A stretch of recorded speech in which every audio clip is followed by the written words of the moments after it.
A traveling circus of neo-hippies and nomads fill the parking lot of an arena.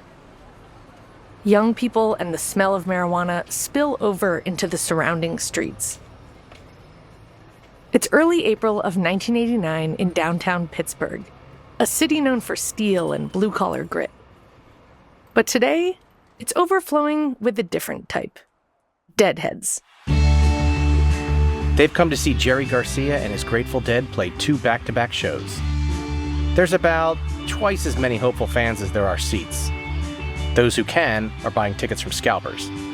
Others might resort to gate crashing. Among the kids offering cash for tickets is one specific group of young men. They're not the unwashed van dwellers you're picturing. Quite the opposite. They're a group of Princeton University students. A bit more polished, though definitely ready to have a good time. Among them is Craig, the 20-year-old grandson of Cissy Stewart. A boyish face with a wide smile and ears sticking out under a mop of hair. His friends call him Stewie. Whether they were in Pittsburgh seeing the Dead perform isn't in question. All Craig's friends would tell police he was there, if they asked. I heard it from one of them myself. The question is, when? The version of events Craig gave to police? He and 2 friends left Sunday morning, April 2nd, making the long drive to Pittsburgh and arriving in the afternoon. This trip is Craig's alibi. April 2nd, that Sunday afternoon. His grandmother was stabbed 5 times in the back and locked in her basement. But police would later question if the afternoon really unfolded this way. Nearly 15 years passed before police drilled down on Craig's account, tracked down all the witnesses, and tried to pull from them whether Craig got to the concert on Sunday or if he actually arrived the next day. If he didn't arrive till Monday, then he had no alibi. But in 2003, when police go looking for these friends, not kids anymore, but accomplished men with plenty to lose, and ask what really happened, their memories are as hazy as the air in the concert pit. Why the conflicting stories? Is it just time or something more deliberate? I'm Rebecca Everett. And I'm Kevin Shea. This is In the Shadow of Princeton, a podcast about the 1989 cold case killing of Princeton's grande dame, Cissy Stewart. Over the last 3 episodes, we've taken you through Cissy's life in quiet Princeton and her shocking murder in 1989. From the crime scene discoveries to the investigations of Gerald Giffard and Cissy's own son, Jeb Stewart, and the attempts by the prosecutor and FBI to draw out new leads at the 10-year anniversary in 1999. But nothing is as significant in this maddening search for truth than what happened in early 2003. Just before his retirement, Detective Ralph Teresiano passed on gossip he'd heard. Jeb Stewart had a girlfriend on the side. And what started as a tip about Jeb quickly morphed into something else entirely when that girlfriend sat down with the new lead cop on the case, Tony Federico. According to Ralph, she presented Tony with a theory about Jeb and his son. A theory that transformed this investigation and set Tony Federico on an all-consuming hunt for justice. It became clear that it's possible he didn't kill his mother. Maybe he was covering for somebody. Tony was gripped by this idea. And when he heard that police had done a subpar job checking the grandson's alibi back in 1989, he was off and running. With new DNA technology and rounds of new interviews, he was convinced he was on the right path. And in 2003, this is when I really started talking to Tony Federico. I was on the crime beat, and anytime something else happened in Princeton, I used it as an excuse to call him and be like, "Hey, what's going on with the Stewart case?" One time he said, "Something big is coming." But then years went by, right? Yeah, he believed he knew who did it, but he died without ever bringing anyone to justice. Because really, what we're talking about here is investigators pursuing a theory, but without enough evidence to even file charges. And we, of course, wanted to talk with Craig Stewart. He never returned our calls. His lawyer eventually sent us a very brief statement denying Craig had any involvement in Cissy's death. And if that is true, then investigators not only wasted time pursuing this theory, but continued to plague the Stewart family with unproven accusations about the death of a relative. So that's the context to keep in mind as we dive into all the interviews, evidence, DNA swabs, and other things supporting and contradicting this police theory that forever changed the direction of this investigation. But before we get into all that, we need to introduce you to Craig Stewart and his group of deadhead friends and their lives in this Ivy League bubble. So before Princeton University, Craig attended the distinguished Princeton Day School, a private school his father had also attended. We found an old classmate who was friendly with him. He said Craig was nice, studious, not excessively outgoing, but also not a wallflower. Like his father, Craig was interested in journalism. He was the editor of the school newspaper and wanted to get into network news. The yearbook said he'd likely be found wearing Blucher moccasins and reading the New York Times. His college friends would later tell police he was a great guy, very intelligent. He studied religion, wrote for the Daily Princetonian and the Nassau Weekly, and was on the ski team, his yearbook says. One friend told us Craig was sensitive, with a soft side. He was fun, laid back, kept his composure. But it also sounds like Craig didn't exactly fit with the prep school kids who strode around campus. This friend said Craig's hair was untamed. He has a ponytail in his Princeton yearbook photo, and his ripped jeans gave him a bit of a scruffy look. He might have scraped knees from playing rollerblade hockey or riding his mountain bike. We found another former student who knew Craig a little. She was actually at this Grateful Dead show in 1989. She agreed to talk to us for the podcast, but didn't want her name used, and we agreed to change her voice so it wouldn't be recognizable. She said unlike most people, she could just never get a bead on Craig. I was not able to have conversation with him. I don't actually understand how anyone did. I don't know. He only talked to those dudes. They all had almost their own language with each other. It was all inside jokes. So let's talk about this group of friends that's going to be so key as we get into this Grateful Dead show and the alibis. They were described to us as kind of an alternative crowd. And their statements show they saw themselves that way. They were adventurous, the free thinkers, creatives, writers. Even though some looked on paper like wealthy Princeton types, they all weren't going to be CFOs and corporate lawyers. Some of them told police, yeah, they smoked pot and drank, and sometimes would drop acid. Some were known to drive around in one kid's 1970s black Oldsmobile, with a big orange 91 painted on the side for their graduation year. You can imagine how that stood out on this posh campus. Some of them, of course, were deadheads. And the deadheads hung out at the Terrace Club, the most alternative of the university eating clubs. Eating clubs are a uniquely Princeton tradition, a row of mansions on campus where upperclassmen can pay a membership fee to dine and socialize. Ferris Club, of course, was where all of the sort of counterculture types were in every way. So the Grateful Dead kind of contingent was one of several little subcultures. And then, all of those subcultures came together around either partying or alternative ideas or, strong interest in the arts.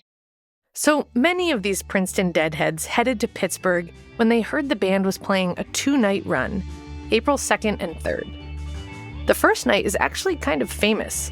There was a riot that night with the massive crowds that couldn't get in. Craig Stewart told police he and 2 friends left for Pittsburgh Sunday morning in a borrowed car. He said they arrived early Sunday afternoon, and that night, they didn't go to the concert. They just hung out. After crashing with friends overnight, they then scalped tickets and went to Monday night's show. Craig said he then caught a ride home in a different car, so he got back to Princeton early Tuesday morning.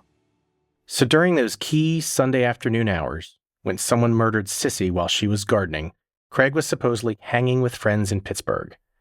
But he wasn't at the concert. The concert he attended was Monday. We called everyone we could find from Princeton who went to this show. Anyone whose name came up in police documents. Almost all of them were not willing to talk on the record. And memories were understandably foggy. So much time has gone by. Think about it. You might remember that you went to a concert 14 years ago, but how you got there and exactly who was there with you, that might be harder. Plus, this is a Grateful Dead show. People were likely not stone cold sober. But the Dead shows, like, honestly, for me, like, that was a lot of acting out and, like, being really fucked up, which may also contribute to me not remembering them. I don't know how, high or tripping or drunk I was, but probably very considerably. We had read in police documents that this alum was at these Grateful Dead shows. But when I first reached out to her, she didn't remember going until a friend jogged her memory. Yeah, I don't remember being at the show in Pittsburgh, but I do remember visiting my friend out there, and I checked with her, and it was, in fact, on the weekend that the show was happening, and she and her boyfriend went with me. But our most important question, did she remember which day Craig was there? I don't remember anything else, like the show or who was there. She may not remember, but there were a number of other people much closer to Craig who did. More on that after the break. Hello. Hey, nice to see you again. Thanks for having us. This is Nick Sutter. When I got to his house for our interview last spring, Kevin was already there on the couch, reminiscing with the retired chief about his time leading the Princeton Police Department from 2013 to 2020. That's probably right when I slipped out of the meeting. And I'm going, and John's like, Kevin, do you have anything to add? And I said, I'm just here for the coffee, man. Nick told us he always wanted to be a cop, but there was a slight detour. Wall Street for a year. My uncle got me a job on Wall Street, 60 Broadway, right on the corner of Wall and Broadway for a year, and a bond broker. So I said, oh, let me give it a shot. And that lasted a year. In 2003, Nick was a newly promoted detective sergeant, and his boss, Tony Federico, was mentoring him to follow in his footsteps. So, no surprise, Tony had him review the entire Stewart case file, which is no small feat, by the way. A whole shelf, as my recollection is, about the size of the wall dedicated to the Justice Stewart paperwork, reports, and evidence. Nick wouldn't start working the case until later that year. But he's reviewed the case file and had probably hundreds of hours of conversations with Tony about this murder. And that's why we went to Nick last spring. We wanted to know everything we could about what happened in 2003. That's when investigators started considering whether Cissy Stewart's grandson, now a 30-something married guy in the white-collar world, could be a suspect in the crime, even though they'd always thought he'd been eliminated. That's what we're going to talk about now. How this investigation switched focus here as it changed hands, from Ralph Teresiano to Tony Federico. Tony wanted to be the voice of law enforcement in his hometown. It seemed at times he could even overshadow the chief. But it was passion, even more than ambition, that drove him. I saw that intensity spill over once when he let his guard down, giving me a glimpse into what he really thought about an investigation. Of course, it was the Stewart case. And it's the moment that really hooked me, too. It was in the middle of January 2003. I'd interviewed Tony about the department taking a fresh look at Cissy's killing. And then I called Jeb Stewart to see if he had any thoughts. This was when Jeb told me, quote, "Been there, done that. He doesn't comment on the case anymore." I called Tony back with a follow-up question, and I mentioned Jeb's response. The reaction from Tony, this guy who chose his words carefully as the voice of Princeton police, was instantaneous. It was basically a shriek. What? He said what? He said, "Been there, done that?" I knew what this reaction meant. I said to Tony, "You think he did this?" Tony tried to talk around it, but it seemed clear to me. He was convinced the family was involved. Nick summed it up best, why this case was Tony's white whale. This was his town, literally born there a day after his parents stepped off a boat from Italy. Little Tony, Tony's son, who we met in the first episode, said his dad always wanted to be a cop. He loved helping people. He loved the town of Princeton. He won a lot of awards. I remember he pulled 5 people out of a house that was overcome with carbon monoxide. Tony took the Cissy Stewart case personally. Tony was a very moral, like he had strong convictions about being a police officer. I was thinking about this, why Cissy's death would really be different for him. Did it have something to do with who she was? She was such a bold, fun-loving woman. They were both plucky, uncompromising. She's someone Tony probably could have shared a drink with under different circumstances. Right. We learned they both enjoyed a good bourbon. To me, though, part of Tony's obsession with the Stewart case was just that's how he was. He was all in. He had swagger. Like he'd walk into a meeting room filled with every police chief in the county and just own it. And if he told you he was going to solve a case, you believed him. When the investigation was finally in his hands, he was like a dog with a bone. In 2003, he'd be in the detective bureau daily, going on about it, Nick told us. He would come down at, whenever he got there and pour himself a cup of coffee, and for the next hour, it would be that. Whatever had happened, whatever he was thinking about. Tony could be colorful too, so when he was frustrated, he could get very emotional about it. But yeah, he felt very strongly about the case, and it was every day during that period. There was a lot going on at this point, so let's get our timeline straight. The gossip that Ralph passed along, that was the end of 2002. Then in January 2003, Tony gets an unexpected visit from none other than Jeb Stewart, looking for information on the case. The conversation itself doesn't reveal anything new, but it is important because it spurs Tony to start up a task force with the county prosecutor's office. And because of that tip he'd gotten from Ralph, the name of Jeb's girlfriend, he knew exactly where to start. She becomes a confidential informant. That's right. The case gets its first CI. Tony wrote about this in detail in a police report, that she came right out with it, this theory, at their first meeting. This is an actor reading from that report. She reported that it was her suspicion that Craig Stewart may have actually committed this murder. And this blew me away. I had heard police thought Craig may have been involved, but I never knew that theory came from his father's girlfriend. We're not going to use her name because she gave information in a murder investigation believing her name would stay secret. And we really wanted to speak with her, since what she said to Tony became such a pivot point in this investigation. We tried twice to make the case why it was important to get her version of events, but she did not want to be involved in the podcast.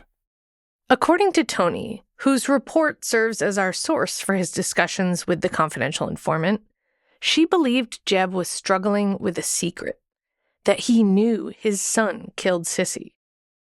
The informant would relay things Jeb said about the investigation, because she hoped to clear Jeb's name by helping police prove Craig did it. Nick Sutter and other cops couldn't say what her exact motivation was, but they did make her sound like a character, a flamboyant woman about 50, and downright tickled to be at the center of this intrigue. Besides being so close with Jeb, she also knew his wife Sheila and said she was acquainted with Craig. She described Craig to Tony as having a dark, withdrawn personality when she knew him. But it's just hard to imagine a grandson would do this to his grandmother. A 20-year-old with no criminal record before or since, no reports of violence. But to investigators like Tony and Nick, this theory seemed to really fit, including with the FBI analysis concluding Cissy Stewart was probably murdered by someone she knew. They wondered, was it possible Craig had done this and confessed to his dad, who then helped him with an alibi for Sunday? Here's Nick again. So, these things were always there, and at the time of the homicide, were very indicative of someone that was hiding something or knew something. We know from authorities that on Monday, Jeb did not fully search the house for his missing mother. And he didn't make a missing persons report until Tuesday. Tony Federico and Nick Sutter became convinced that was Jeb delaying the discovery of his mom's body. And then it all makes sense. They were alibying him on Monday, so they couldn't find her till Tuesday, the 4th. So that's a lot. But if that's true, Craig would still need someone to say it was Sunday when he arrived in Pittsburgh for the Dead show. We know his friend backed up Craig's alibi in 1989, 3 weeks after his grandmother died. But even with that alibi, their focus is still on Craig. They started looking back at the statements and re-interviewing. It really began to pick up some horsepower and make even more sense. Let's be honest, it's circumstantial, but it's very strong circumstantial. Circumstantial, meaning it could still just be a coincidence, like something else we heard about Craig. That's another thing, by the way. He left college for a year out of the clear blue after the murder. When I first heard that from Tony, he presented it as a big deal. Nick obviously thought it was revealing. But we later learned a bunch of Craig's friends also took this year off from school to travel abroad. In fact, Craig's old roommate later told police Craig had been planning it for about a year. So clearly, these things do not add up to a case.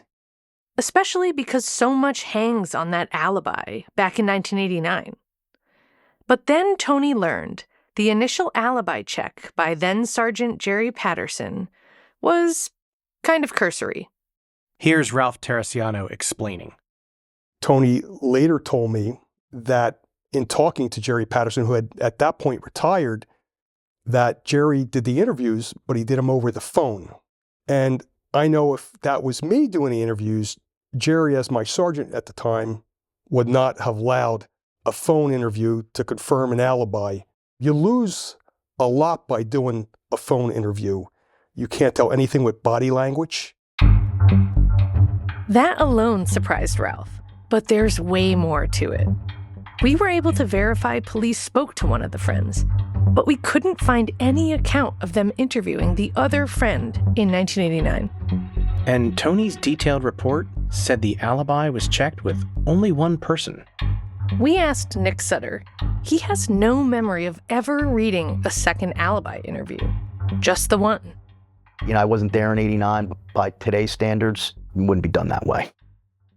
But as Tony and his task force review the massive case file, they find there were a few more attempts to double-check Craig's statement. Later, in the early 90s. That's right. Ralph said he and a county detective interviewed 2 of Craig's friends, and his old roommate. All 3 remembered Craig went to this concert, but they couldn't confirm which day. But Tony's report summarized those old interviews too, and it said that one of these friends did think it was Sunday when Craig arrived in Pittsburgh, as Craig had said. But the larger point? For these cops who really want to solve this case, little details are falling into place and it's adding up to one conclusion. But this is the kind of trap police can fall into, and do fall into. Just because a theory seems to tie everything up in a neat bow does not mean it's right. Where is the hard evidence? What is the motive?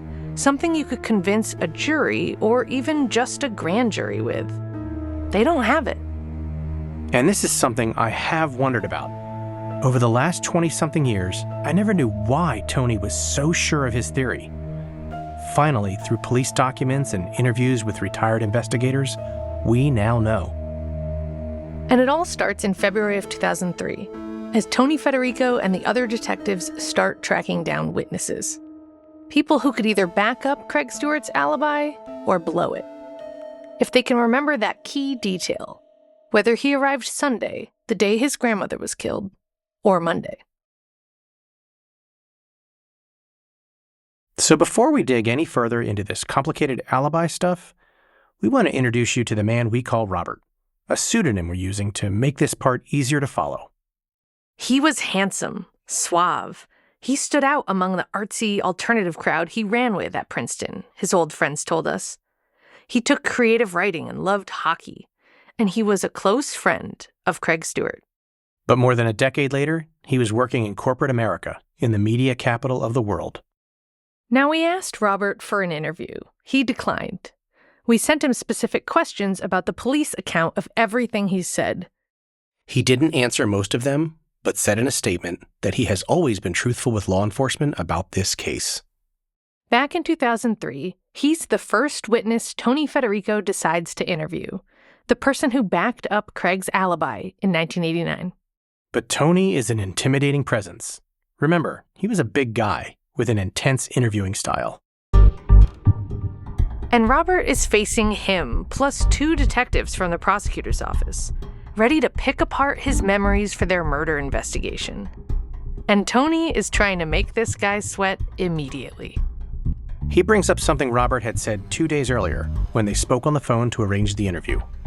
Here's what Tony wrote in his report, which is where all this info is from. I reassured him at this point he was not in any trouble, but that I was a bit concerned about his comment made on February 4th to me, that back in 1989, he would have given anybody an alibi. I don't know if that was meant as a joke or something, but Tony did not take it that way. Here's Nick Sutter. I would have alibied anybody. You know, it's a really weird thing to say to homicide investigators talking to you about your statement in a homicide. It's almost like, don't believe what I said. But Robert immediately denies ever saying that. So that's the vibe in the room as this interview begins. And this account of what was said about this Grateful Dead show is all from Tony's report, since Robert declined our interview request. Robert couldn't remember what car he went to Pittsburgh in or whether Craig rode with him. But he said he was sure Craig was there that Sunday night, when there were riots outside the arena. And Tony is taking notes not just of what Robert is saying, but also how he looks. Here's how he described it in a report. His hands were shaking. His mouth was dry. Robert seemed to be extremely nervous. He even sprang to his feet in front of these 3 cops. At times, he even stood abruptly out of his chair when he was asked questions about the concert riots and whether anyone was arrested. This sounds tense. But it's not crazy to get nervous in a police interview at your workplace about a murder, especially if you're unsure of your memories. It wasn't that anything he said in this 2003 interview was all that different from what he'd said in 1989. But there were some new details that stood out to Tony. Some things Robert was understandably shaky on. When Tony pressed Robert to remember what car he went to Pittsburgh in, Robert said he thought it was the car that belonged to his roommate, Milo. Here's Nick again. So there was a big old square black Oldsmobile with a 91 painted on the side of it, which was, I guess, their year of graduation. And Milo had been known, I guess, to let people borrow this car. It was like everybody knew the car. So why do we care about this car? Because Craig had told police years earlier that he went to the Grateful Dead concert on the Sunday in this car with his friends. In the 2003 interview, Robert thinks he remembers being in the 91 car. So even though he can't say if Craig was with them, it still kind of supports the alibi. Robert was sure Craig was in Pittsburgh that Sunday, Tony wrote in his report, because they went to the Civic Arena and bought tickets to see the Penguins play the Philadelphia Flyers. Robert was giving these cops a play-by-play, right down to which player's removal made the Flyers lose. The car got towed during the game. Robert said they had to go get it from a nearby impound lot. They then spent the night in a dorm at Carnegie Mellon University. And on Monday, they partied and went to the concert. He said he and Craig went home separately in the early morning. But it only took about 24 hours for Robert's credibility with these cops to be blown to smithereens. Tony's report was clear. Robert said they scalped tickets to the Sunday game at the Civic Arena, a venue nicknamed the Igloo. But as police heard from the Philadelphia Flyers organization, that was impossible. Here's what Tony wrote.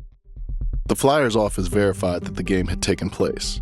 However, the game had been played in Philadelphia and not Pittsburgh. It had been the Flyers' last home game of the season.